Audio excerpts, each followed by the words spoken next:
बोला. जय भीम.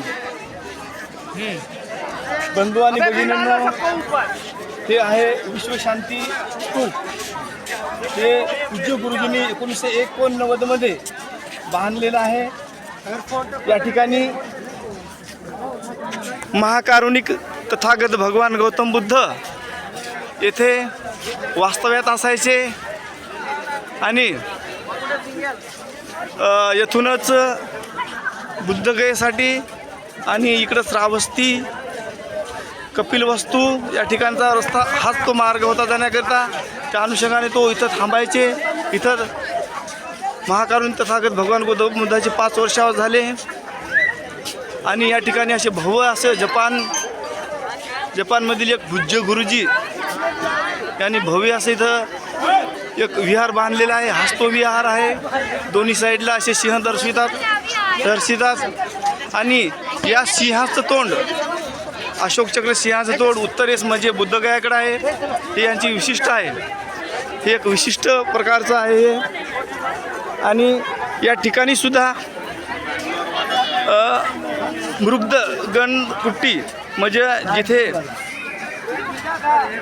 देवदत्ताने तथागत गौतम बुद्धाला मारण्याचा प्रयत्न केला. त्यांच्या अंगावर दगड ढकलून दिला. तो ठिकाण इथून खाली आहे. हा मृगद कुटी तो खाली आहे. इथून स्तूप खाली आहे. थोड्याच वेळाने तुम्हाला तो पण व्हिडिओ दाखवणार आहे. सध्या इथं विश्वशांती स्तूप. इथं बरेच पर्यटन असे बाहेरून येतात. बाहेरगावचे सुद्धा लोक येतात.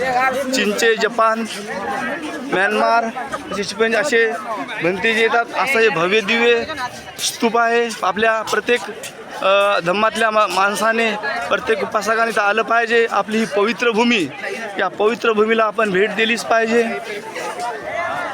ये बुद्ध की धरती. आज जगात बुद्ध की धरती म्हणून आपला भारत देश प्रसिद्ध आहे आणि आपण इथं असून तर इथं कधी आपला योगच येत नाही. हे माझे पुण्यकर्म म्हणा, माझे कुशलकर्म म्हणा. मी या ठिकाणी या 45 ते 48 वयात का होईना मी इथं आलेला आहो. तुम्हीसुद्धा येण्याचा प्रयत्न करा. जर का तुम्ही तुमच्या मुलांना इथं जर का आणले त्याच्यावर संस्कार पडतील आणि समोरचं जीवन आणखीन त्याचं सुखकर होईल. तर असे हे विश्वशांती स्तूप हे राजगिरी गाव आहे. नालंदा जिल्हा आहे आणि बिहार राज्य आहे. असं ते राजगिरी. जय भीम, नमो बुद्धाय, जय संविधान.